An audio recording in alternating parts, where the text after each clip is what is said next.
Right. It's not complex.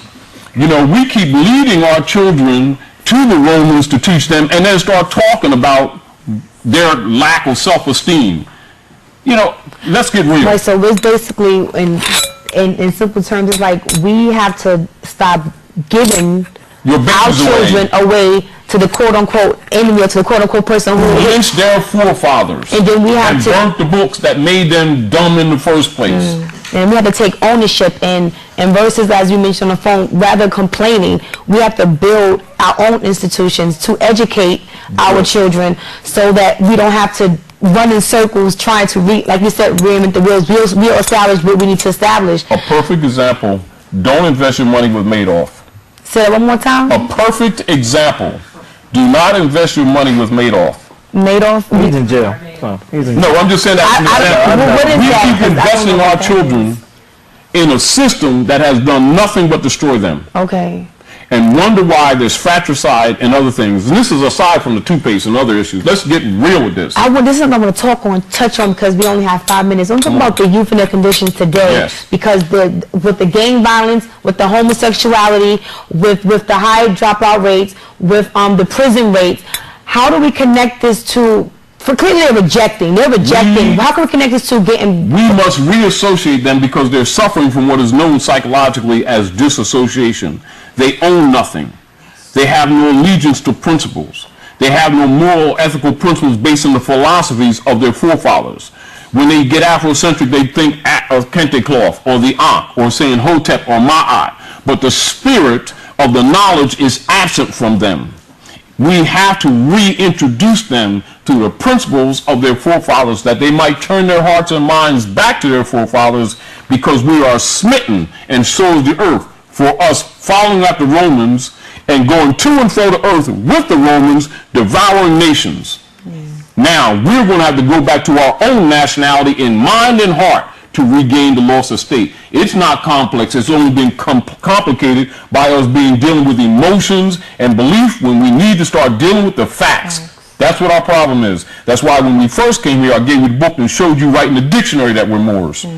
That's the fact. You can use the same method to start raising those children. Once they have something to reattach themselves to, they will be self-inspired to learn. You won't have to sit there to keep goading them, but you've got to kill the disassociation problem that has been instituted by the Spanish Inquisition through the Pontifex and Intercatera Divina and the Christian Black Codes of 1724 and the Negro Acts, etc., and the falsity of the 14th Amendment.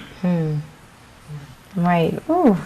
You know what? I know coming studying at the Black National Theater, and information that I'm gaining, I know from my process, this is a rude awakening. On the same end is very clear. And understanding this information and knowing this, I walk out clearer, and it brings brings me closer to what needs to be done. It brings me closer to like what's real and what's serious versus kind of walking asleep and being in an illusion. And all this to say, I know like when the youth get this, they're going to be powerful, because this is, although we are on darkness, the energy and the spirit is very powerful, and it's so intense. And because I know it is light. It is the opposite of darkness. It is allodial versus feudal, which is what we're living under now. We're living under feudal law, under U.S. democracy. But the republic is representative of a allodial principle, which is its opposite. We need to show them the distinction between color of law and de jure law, or the reality, i.e. illusion and truth. We have like a minute and a half left. I want to just quickly touch on the King Alfred. King Alfred is a military plan dealing with our rise as we become conscious of what, because they already know what they did. So logically, they're going to have contingency plans. And so this is Executive Order 11490 of October 69. Executive Order was authorized October 69 to counteract people classified minority, black, Indians, Latinos, Puerto Ricans, and poor whites in their rise from up under depression and powers that be, which they're in right now. But I want to read this particular part because our time is short, because I want you to recognize what a lot of people are not talking about. Gotcha. Preliminary memo, Department of Defense. This memo is being submitted in lieu of a full report from the Joint Chiefs of Staff.